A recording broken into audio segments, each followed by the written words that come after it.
22 अप्रैल 2023 ये वो डेट है जब मॉब एंटरटेनमेंट ने अपने ऑफिशियल यूट्यूब चैनल पर एक VHS टेप डाली जिसका टाइटल था रेस्ट्रिक्टेड रिस्टोरेशन .mp4 एंड उस VHS टेप में हमें कुछ ऐसा देखने को मिला था जिसे देख के कोई भी ट्रॉमेटाइज हो सकता है, क्योंकि उस टेप के अंदर एक एक्सपेरिमेंट के बारे में बात हुई थी। वो है एक्सपेरिमेंट 1199 ब्रोन द डायनासोर। हम चैप्टर 1 से लेके चैप्टर 4 तक आ चुके हैं, लेकिन हमें Bron the dinosaur as a friend या एज अ एनिमी कहीं भी देखने को नहीं मिला। And also Dog Day and बाकी स्माइलिंग क्रिएटर्स का एग्जैक्टली हुआ क्या है, क्योंकि अगर तुम्हें पता हो जब डॉग डे हमारे पीछे पड़ा हुआ था तो डॉग डे मरता नहीं है, तो फिर ये जितने भी स्माइलिंग क्रिएटर्स थे इनके साथ एग्जैक्टली हुआ क्या। एंड चैप्टर 4 खेलने के बाद तुम्हारे दिमाग में ये सवाल तो पक्के से आया होगा कि जो डॉक्टर हार्ले स्वेयर है वो एक्चुअली में ये टीवी का डिब्बा बना तो बना कैसे। वेल, अगर तुमने मेरी लास्ट की थ्योरीज वाली वीडियोस नहीं देखी तो इस वीडियो के बाद जरूर से देखना, क्योंकि उन वीडियोस को देखने के बाद तुम्हारा दिमाग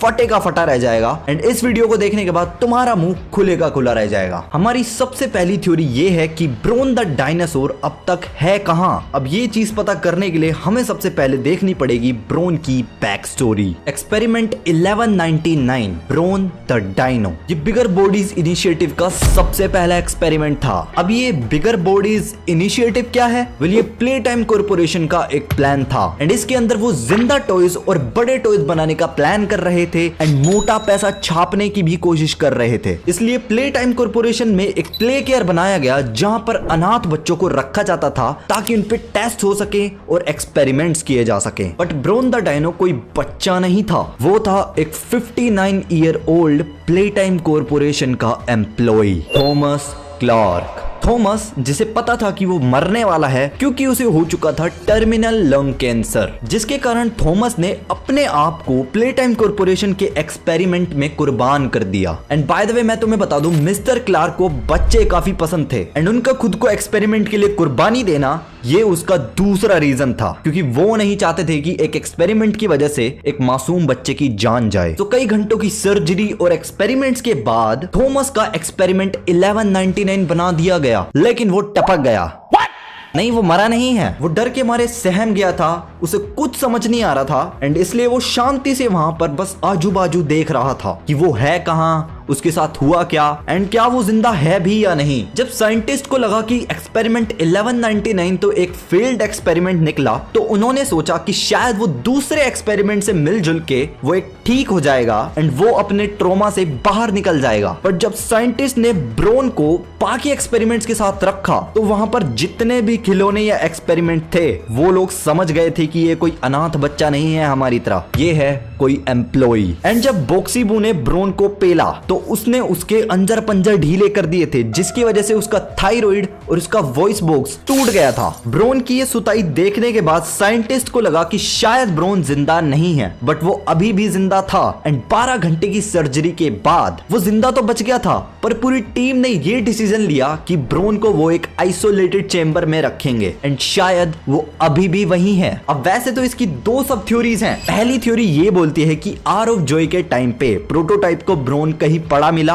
या फिर कहीं खोया हुआ या फिर किसी चैम्बर के अंदर मिला एंड जब प्रोटोटाइप सारे टॉयज की हेल्प कर ही रहा था तो ब्रोन की भी उसने हेल्प कर दी होगी और उसको हील करवाया डॉक्टर के थ्रू। बट ये प्रोबेबिलिटी बहुत गलत लग रही है मुझे, क्योंकि प्रोटोटाइप ने जो आर ऑफ जॉय करवाया था वो इसीलिए करवाया था ताकि वो पूरी फैक्ट्री के लोगों से बदला ले सके। और जैसा कि मैंने तुम्हें बताया कि ब्रोन एक फॉर्मर एम्प्लॉय था जिसने ये एक्सपेरिमेंट्स को बनाने में और इसको पूरा करने में हेल्प तो जरूर की होगी। तो अगर प्रोटोटाइप को या बाकी के खिलौनों को वो कहीं भी दिखा होगा तो पक्का वो पेला गया होगा। मुझे तो ये लग रहा है कि गेम वालों को डायनासोर से ज्यादा दिक्कत है, पहले पियानोसोरस और फिर ब्रोन। अब सेकंड सब थ्योरी ये बोलती है कि जब वो बॉक्सीबू से मार खाया तो उसके अंदर के जो सर्वाइवल इंस्टिंक्ट है वो वापस से जिंदा हो गए होंगे एंड जब वहां पर भगदड़ मची होगी तो शायद वो वहां से भाग गया होगा या फिर वो कहीं छुप गया होगा एंड हो सकता है कि चैप्टर 5 के अंदर वो हमारा कोई दोस्त बन के कम बैक कर दे। अब ऐसा मैं क्यों कह रहा हूं, क्योंकि चैप्टर 4 के लास्ट में प्रोटोटाइप पोपी को बोलता है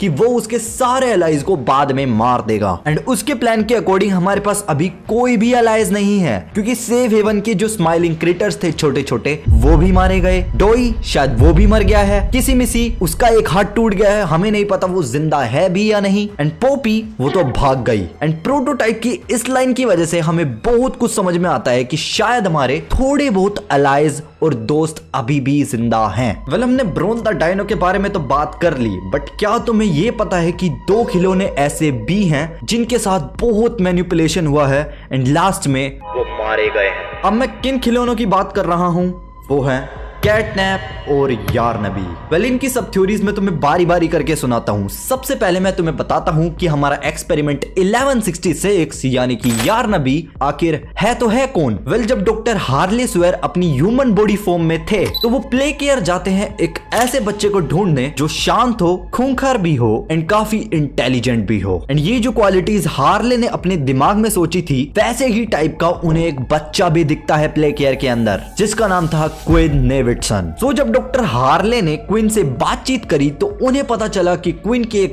वाइल्ड फेटिश है कि उसको खिलौनों का सर उड़ाने का मन करता है जब भी वो खिलौनों को हाथ में लेता है तो। एंड डॉक्टर हार्ले ने क्वीन की इस चीज को एक अपॉर्चुनिटी की तरह समझा, इसलिए डॉक्टर हार्ले ने क्वीन को ये एडवाइस दी कि तुम्हें टेस्ट में पास होना पड़ेगा, वो भी हाई स्कोर से। सो उसे टेस्ट के अंदर हाई स्कोर तो मिला था, लेकिन इंटेलिजेंट के अंदर उसने हक दिया। बट डॉक्टर हार्ले ने उसकी इंटेलिजेंस वाली चीज को इग्नोर किया एंड फिर यहां पर जन्म होता है एक्सपेरिमेंट 1166 यानी कि यारनबी। बट कैटनैप के केस में पूरी की पूरी स्टोरी ही अलग है। अब प्ले केयर के अंदर काफी बच्चे थे जो शरारत करते थे, जो इधर उधर हांडते रहते थे, लेकिन उनमें सबसे ज्यादा शरारती एक बच्चा था जिसका नाम था थियोडोरे ग्राम्बेल। वो किसी भी कमरे में आ रहा था, जा रहा था, वो फाइलें चुरा रहा था, इवन एक ग्रैब पैक तक उसने चोरी कर लिया था। पर जब उससे सवाल जवाब किए तो उसने बोला कि मेरा एक दोस्त बोलता है मेरे को ये सब करने के लिए तो मैं करता हूं। पहले तो प्ले टाइम कॉर्पोरेशन को लगा कि शायद ये कोई इमेजिनरी फ्रेंड है जो इस बच्चे के दिमाग में आ रहा है, बट उसने उनके सामने एक ड्राइंग बनाई जिसे देख के सबके सब पागल रह गए, क्योंकि उस इमेज के अंदर जो दोस्त के बारे में वो बच्चा बात कर रहा था वो था experiment 1006 the prototype. And prototype ही थियो का यूज कर रहा था वहां से एस्केप करने के लिए, लेकिन एस्केप के टाइम पे थियो गलती से अपने ग्रैब पैक के थ्रू खुद को ही झटका मार लेता है एंड उस झटके की वजह से उसकी पूरी की पूरी बैंड बच गई। एंड ये वो मोमेंट है जब प्रोटोटाइप को 2 चॉइसेस में से कोई एक चॉइस चूज करनी पड़ेगी, या तो वो भाग जाए या फिर दूसरा वो खुद की कुर्बानी दे के थियो को बचा ले। उसके अंदर की जो इंसानियत थी वो तब जिंदा थी, उसे किसी की चोट पे या किसी के मरने पे काफी दुख होता था तब। तो जब उसने थियो को बचाया तो प्ले टाइम कॉर्पोरेशन के जो काम करने वाले लोग हैं उन्होंने प्रोटोटाइप को जेल में डाल दिया जहां पर वो पहले था। एंड जो प्ले टाइम कॉर्पोरेशन के साइंटिस्ट थे उन्होंने बोला कि अगर हमें थियो को बचाना है तो हमें उसे बिगर बॉडीज इनिशिएटिव का पार्ट बनाना होगा। एंड 11 नवंबर 1990 को वो एक्सपेरिमेंट सक्सेसफुल हुआ एंड वो एक्सपेरिमेंट था 1188 दी कैटनैप। तो अब ये चीज हमारी कई कंफ्यूजन को क्लियर कर देती है कि क्यों कैटनैप बार बार प्रोटोटाइप को पूछता रहता है, क्यों उसे अपने पापा की तरह ट्रीट करता रहता है एंड क्यों वो हमेशा उसकी चाटने में लगा रहता है। बट मुझे एक चीज अभी भी समझ नहीं आई कि जब उसने शुरुआत में थियो को बचा लिया था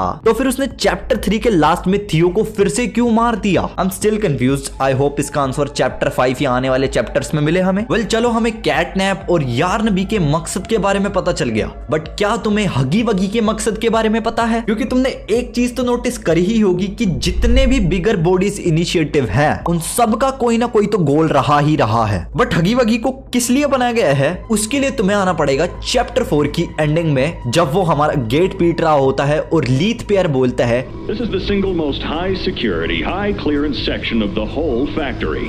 So if anyone's home, they know exactly where you are.